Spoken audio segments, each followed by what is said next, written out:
Stai ascoltando Il Confine, Storia Nord-Est.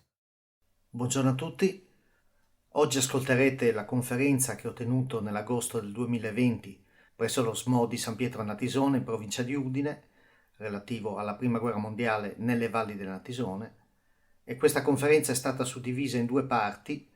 La prima parte è dedicata allo scoppio della Prima Guerra Mondiale e la seconda parte, che verrà pubblicata successivamente, sarà dedicata allo sfondamento di Caporetto.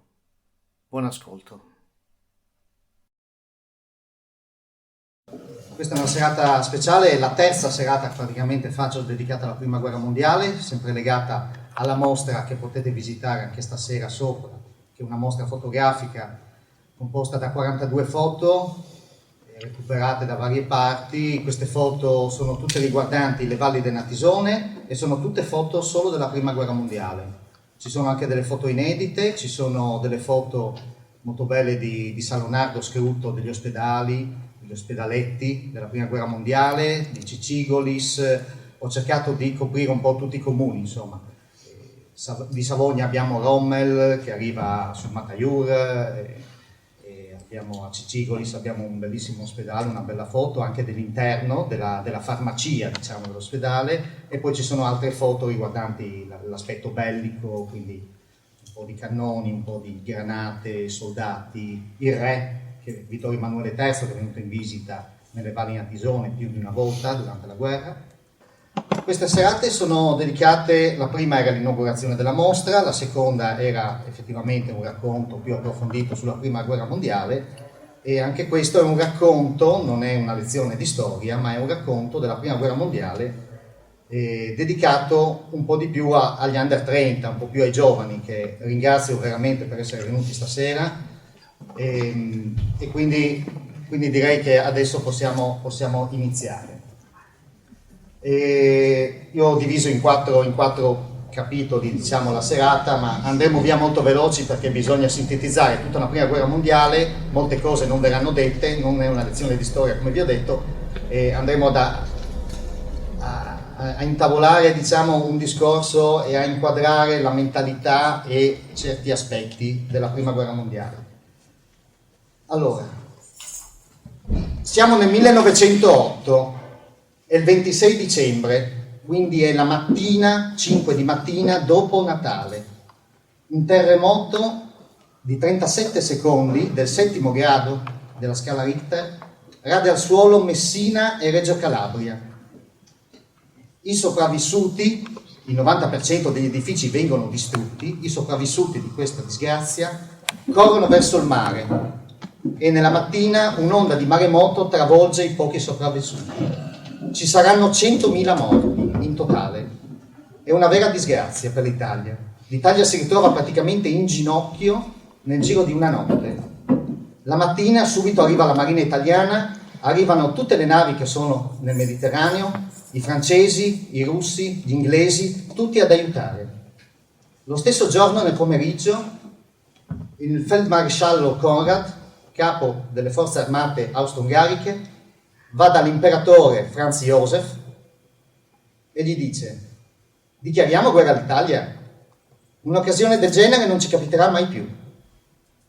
Poi, come sapete, non è successo niente. Poi la stessa cosa verrà ripetuta dallo stesso Conrad nel 1912, quando saremo impegnati nella guerra di Libia per le colonie di Libia, e avremo tutto l'esercito sbilanciato in Libia. E anche in quel caso lì, per fortuna, non c'è stata nessuna dichiarazione di guerra. Però effettivamente l'inizio del Novecento era già bellicoso. Lo scoppio della Prima Guerra Mondiale lo si lega tanto all'attentato di Sarajevo, però effettivamente c'erano già tutte le forze e tutti gli stati avevano già armi, corazzate, navi, aerei, erano già pronti per un'espansione.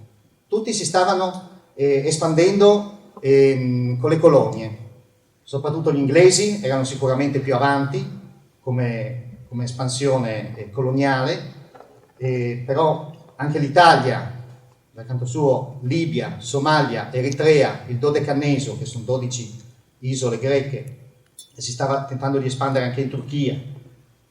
La Germania stava crescendo, l'industria tedesca inizio Novecento stava galoppando e anche loro hanno cominciato a espandersi con le colonie in Africa e hanno preso delle zone grandissime tipo il Chad, il Kenya, la Nigeria, zone veramente, veramente ampie.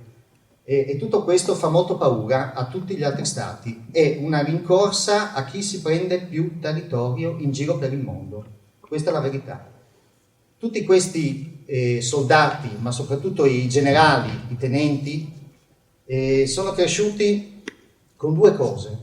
I libri di Jules Verne li hanno letti quando erano bambini, che erano libri di fantascienza per il tempo. Si parlava di viaggio sulla Luna, ma si parlava anche di sommergibili, si parlava del supercannone, si parlava di tante cose che poi alcune le hanno viste realizzarsi in quegli anni. Quindi c'era una carica emotiva anche diversa, perché quello che bisogna capire prima di parlare della Prima Guerra Mondiale è calarsi un pochettino nella mentalità dell'inizio del Novecento, che era una mentalità molto molto distante dalla nostra. L'altro aspetto era la legge di Darwin, che era una legge evoluzionistica, nuova relativamente, ma insomma ben radicata attraverso le scuole, dove sostanzialmente il più forte vince, il più debole si estingue. E questo concetto veniva applicato anche ai popoli.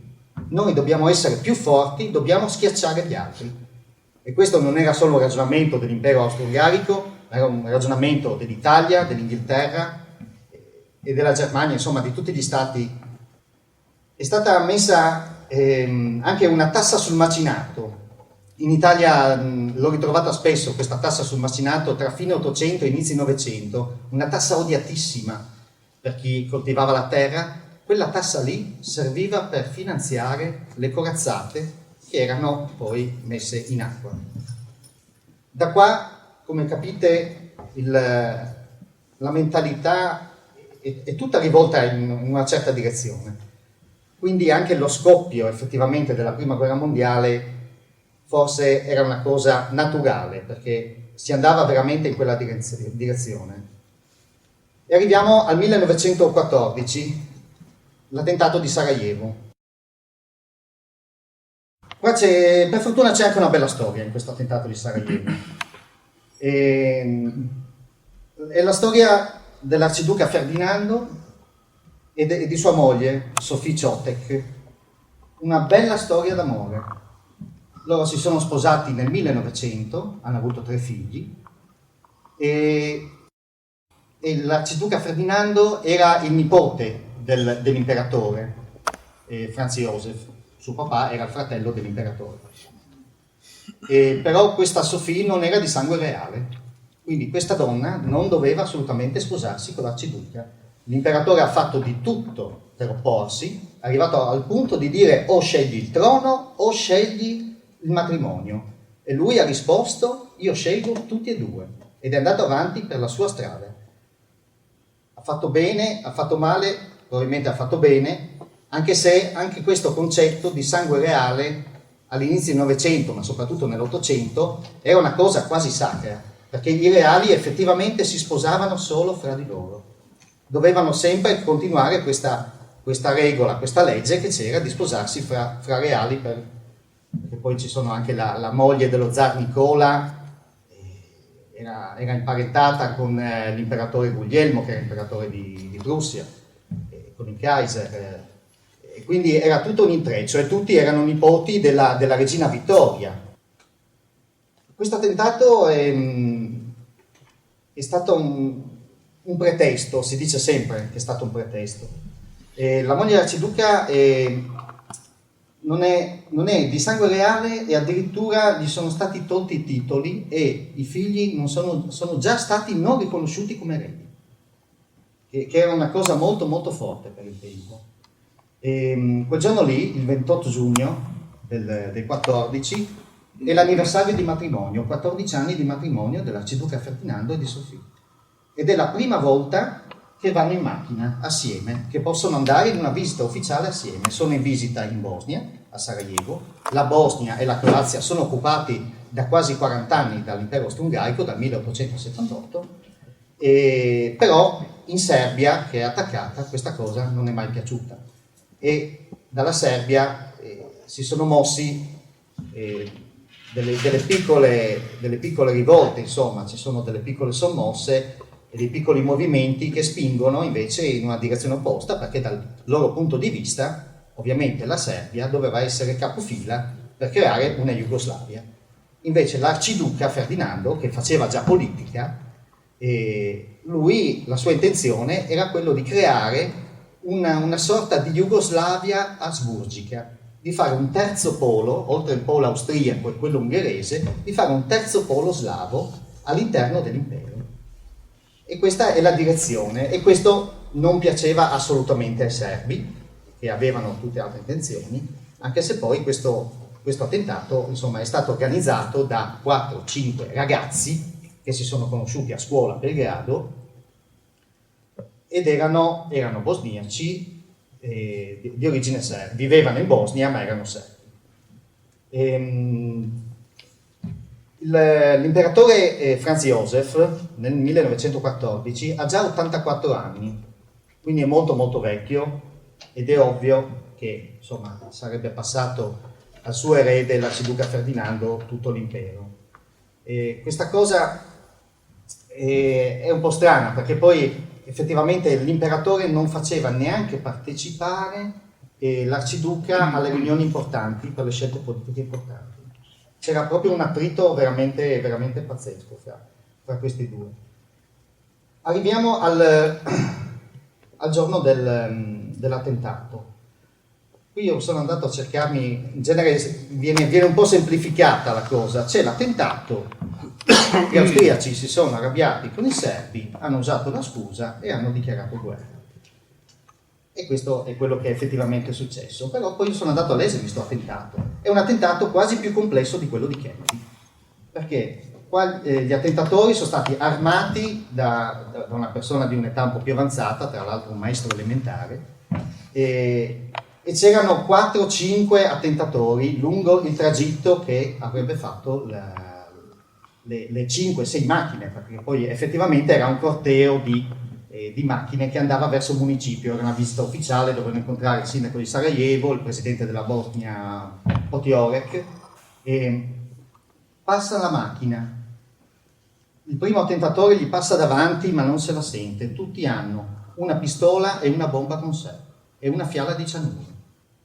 Passa davanti a Sabrinovic, che è il secondo, e lui riesce a lanciare una bomba a mano.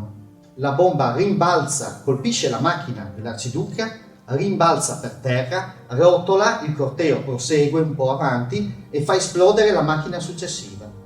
Un attimo di disorientamento, ovviamente, si fermano tutti, e poi viene ferito gravemente un colonnello, altre 8 persone ferite lievemente, e il corteo continua fino al municipio. Al municipio, ovviamente, l'arciduca Ferdinando è furioso, furibondo, si scaglia contro, ovviamente, il responsabile della sicurezza, che gli ha detto: cosa mi accogliete con le bombe qua a Sarajevo? Ovviamente tutti zitti, perché effettivamente la cosa era già grave così.